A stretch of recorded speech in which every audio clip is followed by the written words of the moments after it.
Hello friends स्वागतम जनाइছোঁ আমাৰ YouTube channel. আজি মই এইটো বিষয়ত জনাব চেষ্টা কৰিম যে আপোনাৰ মোবাইলত যদি চাৰ্জ অতি সোনকালে গুচি যায় তেনেহ'লে কি কৰিব। আজি সৰু এটা ট্ৰিক্স আপোনাৰ লগত শ্বেয়াৰ কৰিম যে কেনেকৈ মানে অলপ হ'লেও বচাব পাৰি আমাৰ চাৰ্জকেইটা মোবাইলত, ঠিক আছে।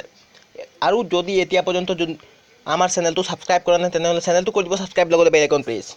তেনেহ'লে বলক আজিৰ ভিডিঅ'টো আৰম্ভ কৰোঁ। কি কৰিব, আপোনাৰ মোবাইলত প্লে ষ্ট'ৰটো আছে যে প্লে ষ্ট'ৰটো অ'পেন কৰি ল'ব। এই প্লে ষ্ট'ৰতে সব খেল আছে, ঠিক আছে। প্লে ষ্ট'ৰটো অ'পেন কৰি এই তিনিটা লাইন দেখা পাইছে যে ইয়াত ক্লিক কৰি দিব, ঠিক আছে।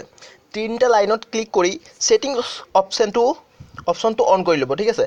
অন কৰাৰ পাছত ইয়াত চাব পাৰিছে অটো আপডেট এপছ।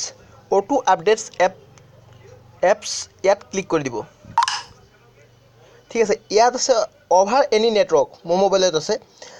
এইটো কি কৰিব, ডণ্ট অটো আপডেট এপছ ইয়াত ক্লিক কৰি দিব, ঠিক আছে। এইটো চিলেক্ট কৰি লৈ ডান কৰি দিব, ঠিক আছে। এইটো কাম কৰি ল'ব, অলপ হ'লেও আপোনাৰ মোবাইলৰ চাৰ্জত ডিফাৰেঞ্চ চাব পাৰিব, মানে চাৰ্জ সোনকালে নাযায় মানে, ঠিক আছে। তেনেহ'লে আজিলৈ ইমানেই, আকৌ লগ পাম এটা নতুন ভিডিঅ' লৈ, তেতিয়ালৈ বাই।